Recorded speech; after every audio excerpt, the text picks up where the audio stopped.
yung mga sinasabi po nating existing practice na ngayon na ginagawa nila ay ano po ang legal basis nun? Po, napakaganda po ng tanong ng ating pinunong minorya. At yan po, alam niyo po, dito po sa aking kaliwa, kung titingnan niyo po, dahil ang sabi ko po sa kanila, Ginoong Pangulo, tayo po ay haharap sa bar tatner, mathematician pa. Kaya kailangan po, battery ng mga auditors ang kailangan po natin dito sa kaliwa. Ano po?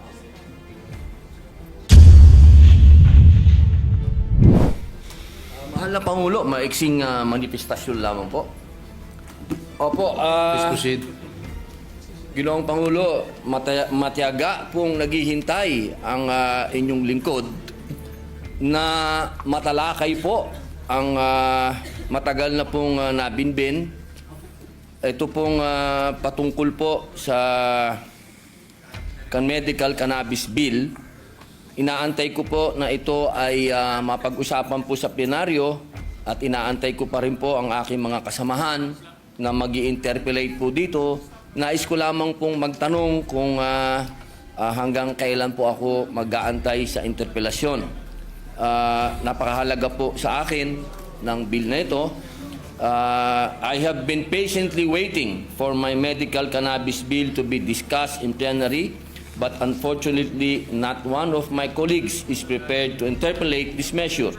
Be that as it may, I will be waiting here for the availability of my colleagues to interpolate. Yun lamang po, maraming salamat po. Thank you, Senator Padilla. Yes, Minority Leader.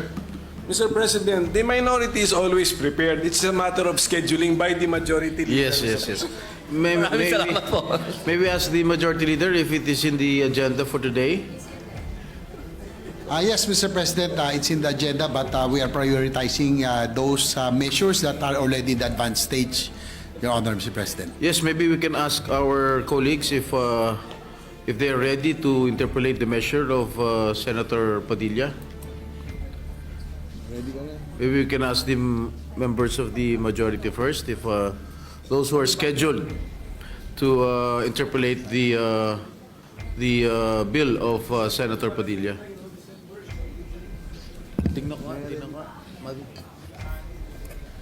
I think those who are scheduled to interpolate the bill of Senator Padilla is this representation, Senator Win Gatchalian, Senator Pia Cayetano, Senator Joel Villanueva, Senator Rizzo Ontiveros, and Senator Coco Pimentel.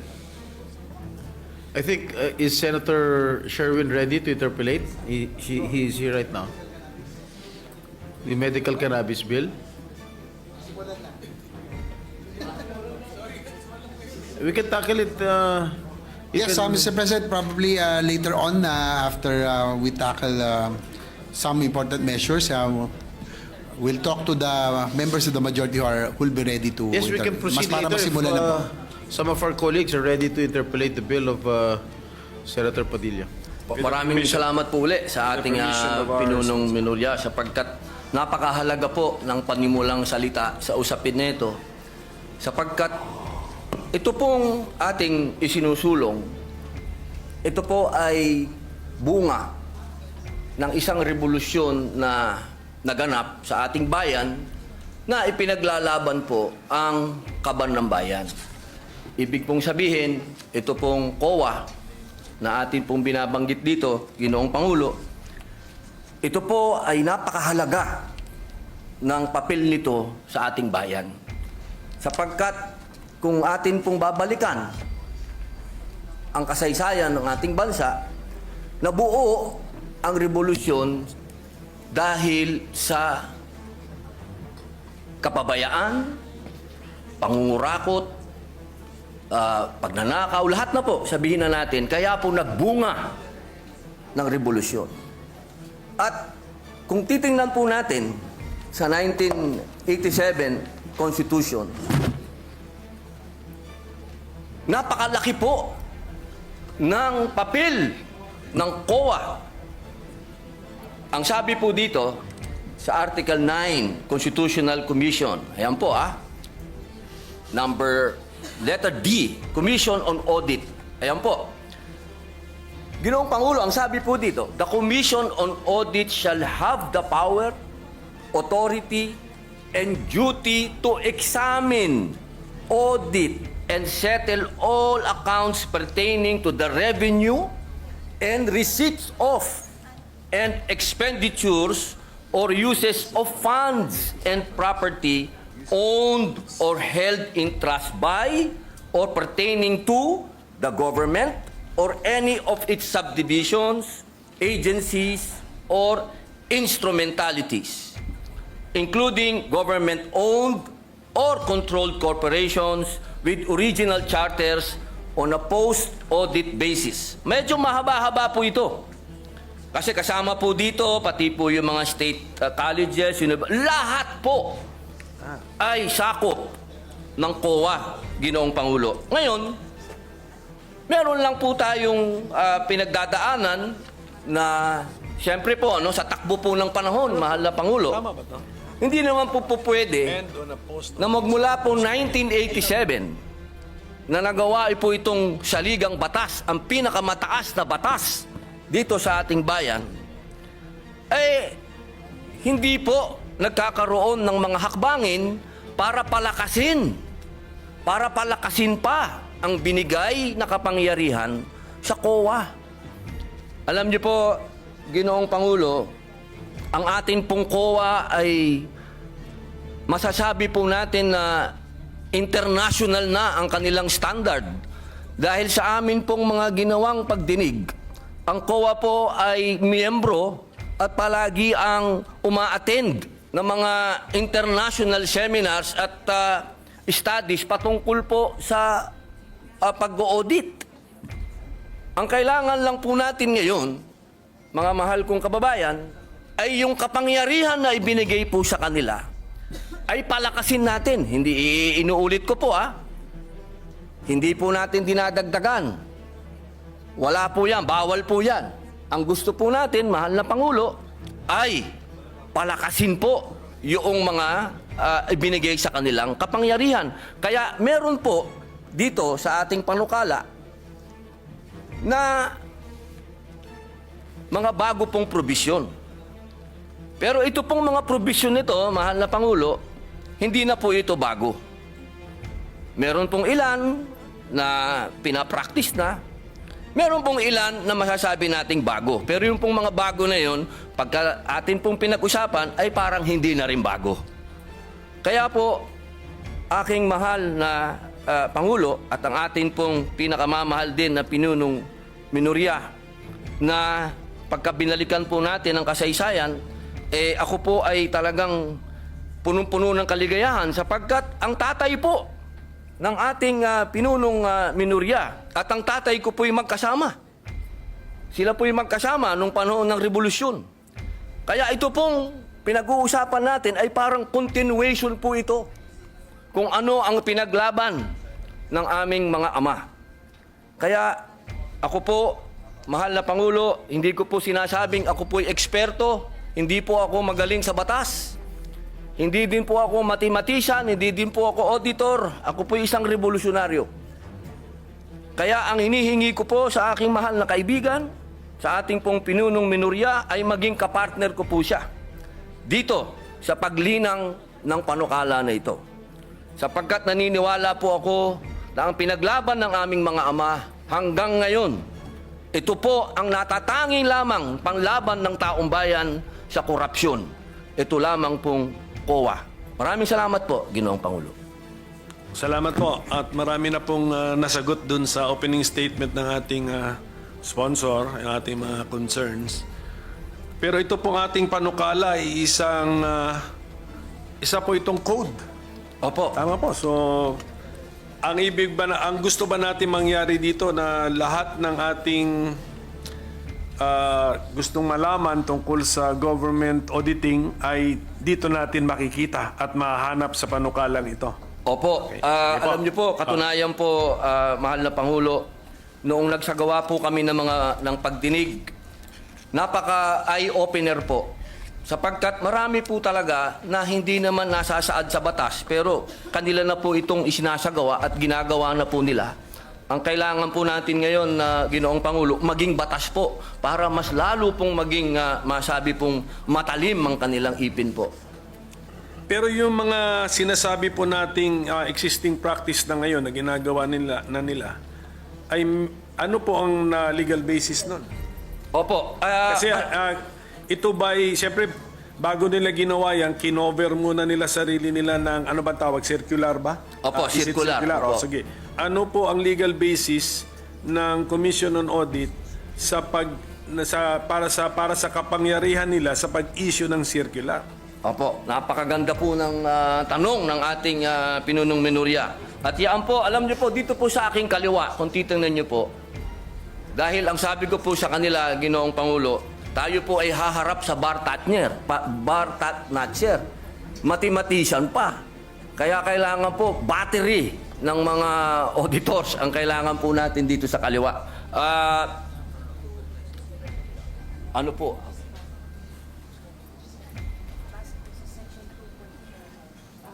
Yung legal basis na yun ay nandun sa Section 2 ng Konstitusyon. Opo.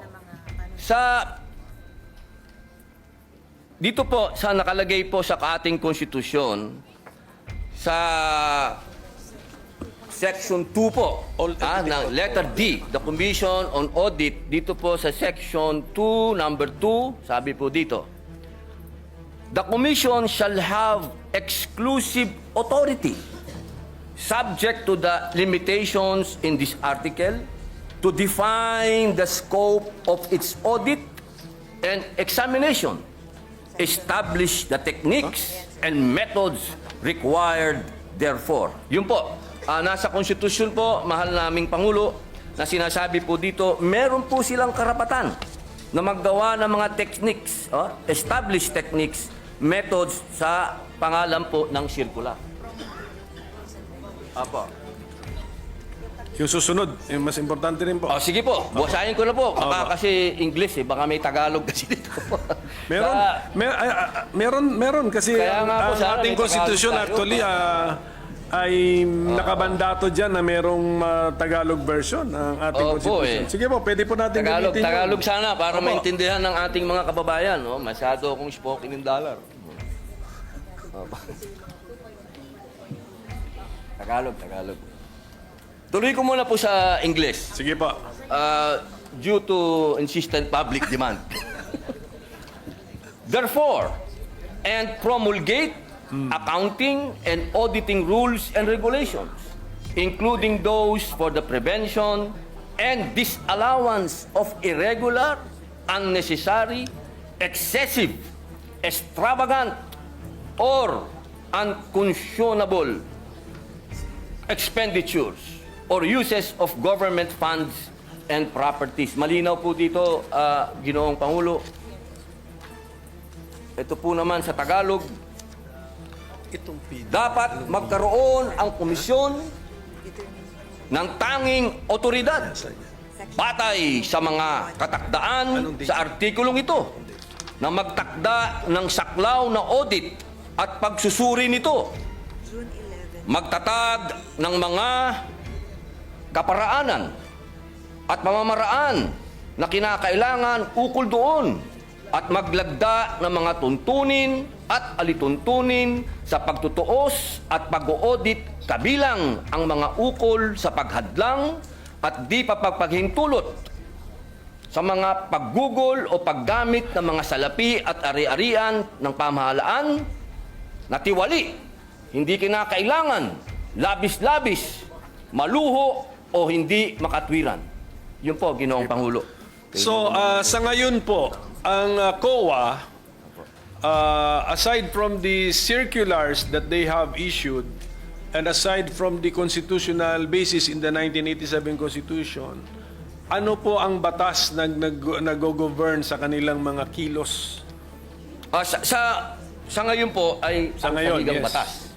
At siyempre po, yung pong nakaraan, nung panahon po ng tayo pa po ay nasa panahon pa ng Marcos Sr., meron po tayong Presidential Decree 1445. Opo, doon po nagbase halos opo. And that is a 1978 law. So, ibig na, ang gusto natin na sabihin ngayon, ang basic and fundamental auditing code na sinusunod ng COA sa ngayon is a 1978 law.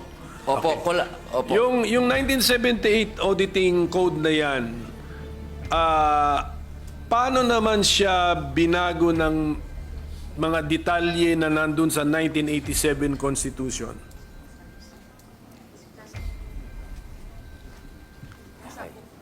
Opo. Ng 1987 Constitution. Ayan, napakaganda po ng iba talaga pala pag may battery ka dito po. Opo. Ito po, ang sabi po nila, nandoon po ito sa Book 5 ng Admin Code of the 1987 Constitution. Meron po ba tayo? Admin, of the admin code. Opo, Admin Code. So, meaning to say, according to our resource persons, Book 5 of the Administrative Code of 1987 repealed, even indirectly, repealed or replaced the June 1978 Government Auditing Code? Or ano sila, complementary sila? Opo. Opo. Siya daw po ay complementary. Okay, sige. Opo, Kaya nga, ang tanong ko nga, Mr. Opo. Okay. So, ang gusto nilang sabihin sa atin is, sa ngayon, hindi naman talaga nakarely ang COA sa isang 1978 na issuance. Opo. Pati na rin sa Book 5 ng Admin Code ng 1987. Okay. Opo. Kaya po ang next tanong ko, kung medyo na-update na rin naman pala, ano po naman ang pagbabago na ating ilinagay sa ating panukala such that it is more desirable now to have this new government auditing code. Opo. Opo, pwede po natin itong isa-isahin kung ano po yung mga bagong provision. Mga bagong idea muna. May mga bago ba tayong idea o bagong approach dito sa ating panukala? Kasi kung unless sasabihin nyo po sa amin na Opo. yung circular, pinagsama-sama lang natin lahat at ginawa nating code. Ganun ba ang ginawa natin dito sa panukalang ito o hindi? Katulad po ng sinabi ko po kanina, Ginoong Pangulo, meron po kasing sa takbo po ng panahon, meron din po silang mga ginagawang pag-aaral sa abroad. Ano po, opo. At yung mga best practices po ngayon sa abroad, gusto din po natin maisagawa. Pwede akong sumingit tungkol dyan. Opo. Ang ating bang COA chairman ay chairman ng isang international organization sa ngayon? Para pagkaalam ko, chairman ata siya ng isang international organization. So, Siya po ay member po. member. Opo, Okay, member po automatic siya. na may Opo. member tayo. Sige po, so continue sir. Kung ano yung kung may bago bang ideya dito sa ating panukala na hindi pa captured ng Book 5 of the Admin Code and the 1978 General Auditing Code tatawag na, or Government Auditing Code, yes. Opo. Kasi po may mga kaso po din, marami din pong mga bagong na-desisyon ng Supreme Court na mga kaso po na nakakapag-define po ng mga kailangan sundin ng COA o sundin ng mga tao po. Opo. Kaya kailangan po yung mga batas na bago, ito pong ating ginagawa na mapalakas po para maisama na rin po yung mga Supreme Court rulings po na may kinalaman po sa COA at yung mga practices na rin po ngayon ng COA na ginagawa na rin po nila na maging batas po. Opo. Siguro po, Mr. President, maganda yon. Kung mabigyan lang tayo ng idea o sample ng ating sponsor, Opo. ano ang mga bagong ideya na nakuha natin sa jurisprudence na ilinagay na ngayon natin sa panukala? Ano ang mga bagong idea na nakuha natin sa ating participation sa international organizations and fora na ilinagay na rin natin ngayon sa ating panukala? So para masundan po natin yung mga bagong Opo. ideya sa ating panukala.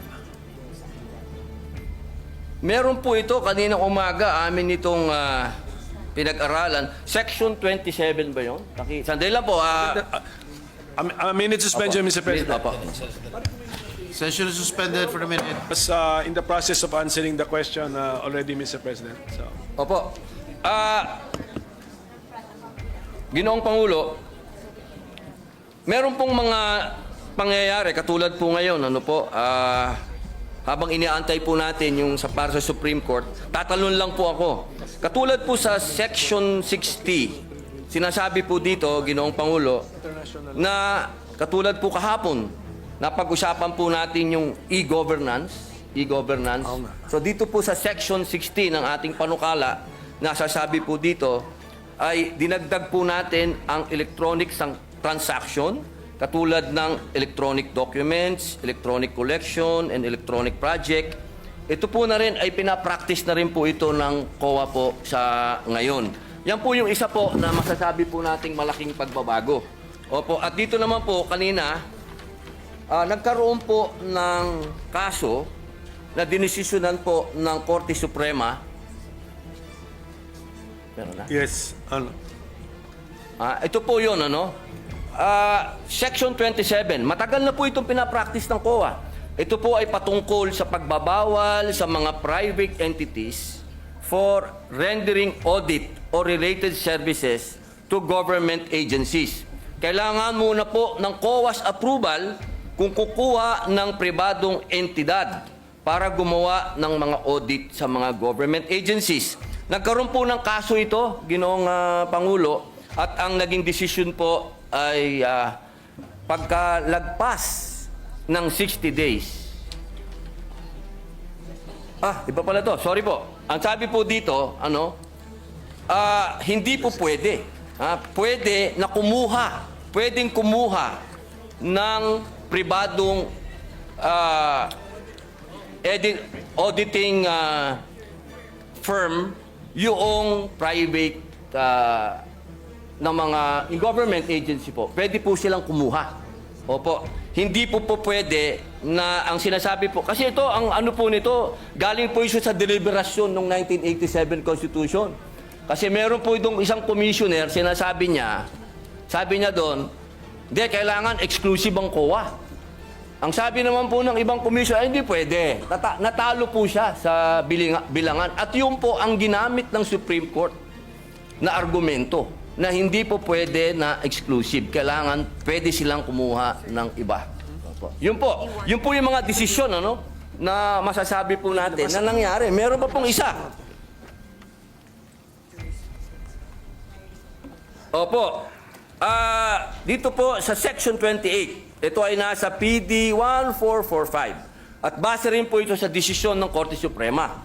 Ito po ay patungkol sa probisyon ng pag-hire ng law firms o private lawyers. Ito po ay alinsunod sa desisyon ng Korte Suprema. Kasi alam niyo po, minsan kailangan magpaalam pa sa COA, hindi na po, kumbaga, nagkakasuhan na. Ginoong Pangulo, nagkadimandahan na, wala nang panahon. Ang sabi po dito, na kapag lumagpas na yung 60 days, deemed approved na po yung request ng kung sino man pong ang gustong mag-hire ng lawyer, private lawyer. Yun po yung mga masasabi nating bago na meron po talagang bigat. Kasi ito po ay may kinalaman na sa mga desisyon ng Korte Suprema at ganoon din po doon sa paparating po na e-governance. So, hindi pa po ito natitesting, itong Section 28, kunyari lumampas ng 60 days, gumastos na ngayon yung... Meron na pong desisyon. Meron na pong desisyon ang Supreme Court. So, sa ngayon, disallowed. Pero ang COA, wala pa po. Ilalagay po natin ngayon sa batas. Kaya nga, kung wala ito, kaya sa ngayon, disallowed. Hindi pwede. Kung pagbabasihan po yung desisyon ng Supreme Court, What was the decision? Allowed? The Supreme Court allowed the expense of government in the hiring of private lawyer or 60 days. or sustained the 60 decision? days po eh. So even the 60 days is in that decision? Hindi ako familiar po sa decision na yan. Opo.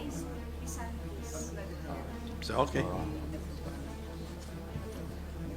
Oo. Yun po, malinaw po yun eh. Malinaw po, Ginoong Pangulo, na halimbawa po, katulad po ng Pisan, di ba? Pisan, nag-hire po sila ng lawyer nila, lumagpas po, hindi po, ang nangyari ang tagal po, ano, hindi po nila maantay-antay yung approval ng COA. Ang sabi po, 60 days deemed approved na po yun. Pag lumagpas. Okay. Ngayon, kinaklaro natin dito. Opo. Sige po. How about sa international best practices? Meron ba tayong napulot doon na linalagay ngayon natin dito sa ating panukala? Ano pong tawag? Section 26. Ayun! Nako, ito po yung pinakamaganda na pinag-usapan po namin. Ako gusto ko po ito. Kasi maraming lugar na hindi napupuntahan ng COA. Nakalagay po dito sa Section 26. Institutionalizes COA Citizen Participating Audit Program. Ito po yung Deputized Citizen Participatory Office. Since 2016 pa po ito, ginagawa nyo na. Opo, nagde-deputize po sila. Opo, ng mga mga CPA po, no? Tawag po nila CPA, opo. Kaya po, ito po ay napakaganda sapagkat marami pong lugar dito sa ating bayan ang hindi po napupuntahan, Ginoong Pangulo. So ito pong participation ng civil society organizations na natin ay linilimit natin sa remote and critical areas. Bakit hindi natin gawin na sa general rule? Opo. Sama sila. Actually, Sama sila. general rule po siya. Opo. Well, ito pang ang pagkasulat natin ay located page 20 line 17 to 18 nakasulat dito. Yun. Monitoring of projects located in remote and critical areas. So, mukhang maganda itong idea na ito. Bakit din natin gawing partner ng COA ang CSO? For all, if you want. Opo, yun daw po, practice na po na raw nila, Ginoong Pangulo. Ito po yung ginagawa na raw po nila. Opo. So, balikan po natin itong 26. Ano natin? Opo. I-expand po natin. Opo. Hindi ba sa bidding ay required, sa public bidding, required ang mga observers from civil society rin? NGO? Ganon? So, pag ino-audit ba ng COA ang isang project, tinitignan ba nila how the public bidding was conducted? Kasali po ba yun? Do they also, and in the process, do they look for the participation of the CSO or NGO or PO? Wala yung... Ay, pwede pa natin ito. Okay po. Limited lang daw po ang binibigay. Sige. Opo, doon sa... Pero sa lahat po ng bidding nandun. Kayo? Ang COA. Opo, ang COA po nandun. Sa lahat po ng bidding na... Sige pa, so nakita naman natin yung, andun yung attempt sa Section 26, hindi ano na natin? Mas broad na, Ano na natin yung spirit nung anong panukala, nung section po, ayusin na po natin. Opo. Tapos, Mr. President, bago ko tumalimutan, may mga concerns na riniraise yung mga private entities na it's either meron silang ano ba yun yung sa PPP? PPP. Because of the PPP, allowed ang private entities na parang meron siyang merger of activities or transactions with the government. Yun, meron silang isang section po rito, section 24, if I'm not mistaken, na yun po ang concern nila na ano bang klaseng audit authority ang gusto ma-exercise or pwedeng ma-exercise ng COA sa kanila under our bill, Mr. President? Opo. Ito po ay napakagandang tanong po ng ating pinunong minorya sapagkat ito po ay napakarami na po talagang tumawag din po ng aking pansin dito sa usapin nito. Kaya ito din po ay nagkaroon din po kami ng napakahabang talakayan dito. Ngunit ako din po ay nasagot ng COA sapagkat una po nilang sinabi sa akin na meron daw po talaga na tinatawag na Republic Act 11966. Ito pong RA na to sa second paragraph, 66. section 31 ng PPP Code. Kung saan sinasabi po na ang mga PP projects awarded subject sa Government Audit Code or 2009 Revised Rules of Procedure ng COA and amendments thereto. Sa provision na ito, itinakda rin the COA in consultation and coordination with the PP codes shall adopt and promulgate the necessary framework and guidelines on accounting and auditing PP projects. Kaya dito po, sa ating Section 24, maliwanag naman po dito, ito ay patungkol sa limited jurisdiction ng COA. Sa mga private entities, kasama na rito ang public utilities. Meron po tayong mga pumasang batas na patungkol po dyan. Yung RA number 11659, ito po yung Public Service Act. Opo, na sinasabi din po na sinabi po ng korte na hindi naman to unconstitutional. So, sila po ay tatamaan po nung limited jurisdiction ng COA sa pag-audit po.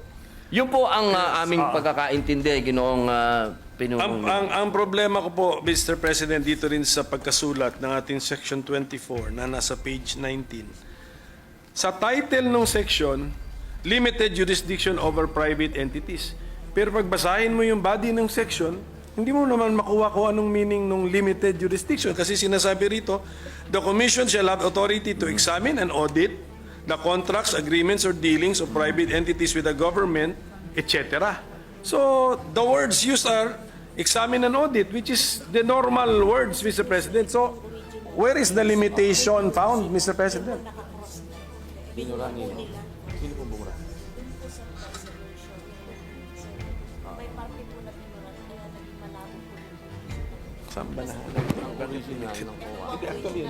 Maganda po ng naging talakayan dito sa amin. Napakaganda po kasi ng katanungan ng ating pinunong minorya. At alam niyo po, ito po kasing pinag-uusapan natin ngayon, ito po ay galing pa sa Presidential Decree number 1445. Patingin ng 1445. At ito po ay at ang amin pong napagdesisyonan, amin pong i-specify dito sa Section 24 na malinaw kung ano po yung dadaan sa audit. Ibig pong sabihin, kung ano lamang po yung dinapuan ng pera ng gobyerno, doon po sa PPP, doon lang po sila may karapatan na mag-audit. Kung saan lang po dumapo yung pera po ng gobyerno. Pero maliban po doon, wala po silang pwedeng silipin doon po patungkol doon sa private na kumpanya. Pero sa ngayon po ating sponsor na sa pagkakasulat ngayon, medyo Opo. hindi yan limited jurisdiction. Opo. Tama, okay, opo, sige opo. po. At least. Tinatanggap po ng ating So malalaman lang natin ito or kung kami ba ang ating mga kasama ba ay sasang-ayon sa amendment, kung marinig na namin kung paano natin mahuhuli yung konsepto ng Opo. limited jurisdiction. Opo. Sige Opo. po. Opo. So at least maganda po yan at malaking bagay na po yan na yung parang agam-agam nila, yung worry nila, concern na Opo. Natural po yung kanilang pag-aalala sapagkat sila po ay mga investor din po. Ano? Siyempre po, kailangan din natin alagaan yung mga investor. Pero wag po silang malumbay at wag po silang mag-alala. At lahat po ng pwedeng gawin ng COA patungkol lamang po sa pera ng gobyerno po. Ngayon po, yung konsepto ng right sizing, nakaka-discuss lang natin, parang nasa bill din yun. Pero yung kahulugan ba ng right sizing na gamit natin sa panukalang ito, kaparehas nung right sizing na sinabi po ng ating Senate President na dinipensahan niya yung kanyang panukala. Opo, alam niyo po, kung mapapansin niyo po, kasama po ako ng ating Ginoong Pangulo doon sa right sizing sapagkat naniniwala po tayo doon. Pero kanina po sa kanyang paliwanag, malinaw din po na sinabi niya, hindi po ibig sabihin nun na tayo po ay magbabawas o ano. Kung hindi, pipiliin po yung mga tao talaga na talagang sila po yung magpe-perform. Yung talaga pong may mga kakayahan. Yung tunay po na masasabi po natin na madi-deserve po nila kung magkano po yung natatanggap nilang sweldo mula po doon sa ahensya ng gobyerno. Kaya ako po ay nakasuporta po doon. At dito po, sa kasalukuyan, naririnig ko po ang aking lupon at kanila pong naisagutin ang inyo pong katanungan. Opo.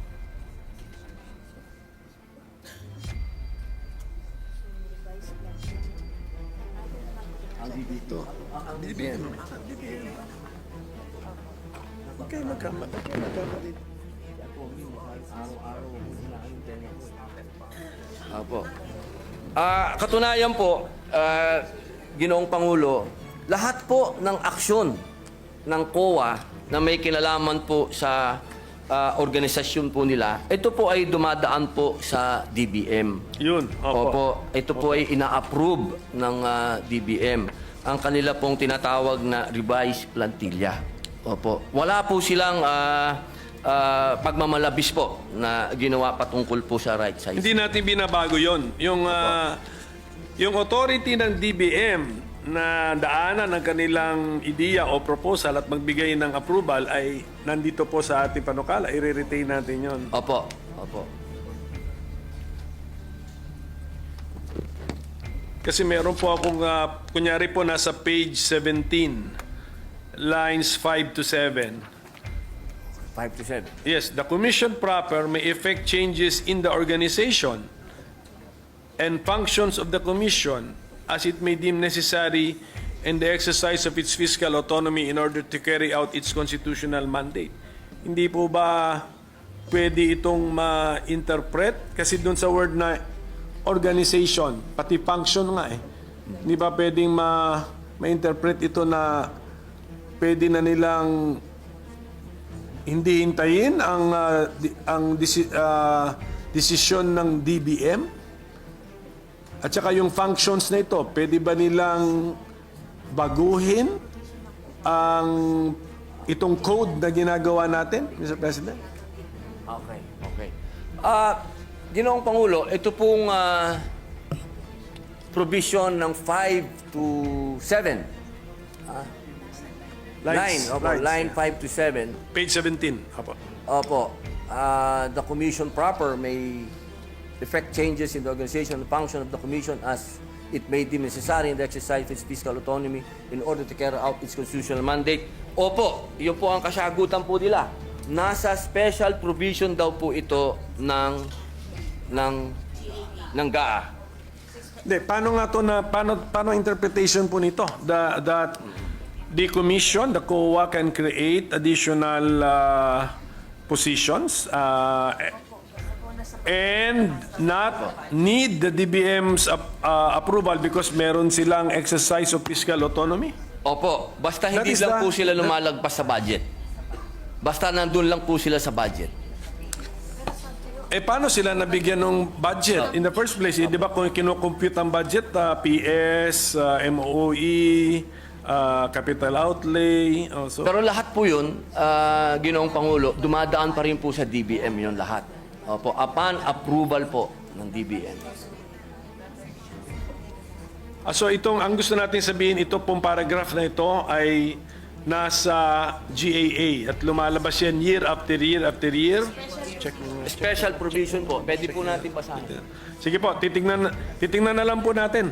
Basta, oo, kasi ayaw natin ng ayaw Opo. natin ng Doon po ba sa... sige, pakitingin na lang po yung... Opo. Doon po ba? Pati po ba sa special provision ay binanggit ang fiscal autonomy? Ito po. Tingnan natin. Opo. Aha. Page. Saan to? Page 11. Andito? Apa, hindi lang po.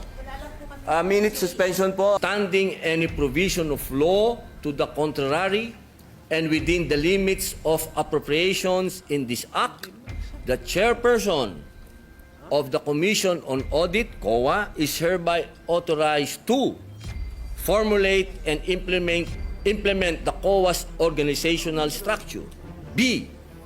Fix and determine the salaries, allowances, and other benefits of the COA personnel in accordance with the rates and levels authorized under RA number 6758 as amended and RA number 6686 as amended. And C. Create new positions, transfer an item, or make other adjustments in the personal services itemization whenever public interest so requires. Implementation of the foregoing shall be subject to compliance with organization, staffing, and position classification and compensation standards of the DBM. Scrap and build policy and submission to DBM of a resolution stating the changes in the organization and staffing in accordance with the foregoing standards and policy for proper documentation. Yun po, Ginoong Pangulo. Okay. Wala bang Tagalog niya? Pero alam niyo yung tanong ko po. Kung yung paragraph na yan, lines 5 to 7, Opo. ay nandun sa special provision, ang layo po nung binasa ninyo, hindi naman yung paragraph na yan eh. So siguro ang sinasabi nila sa atin, kinompress yung at linagay.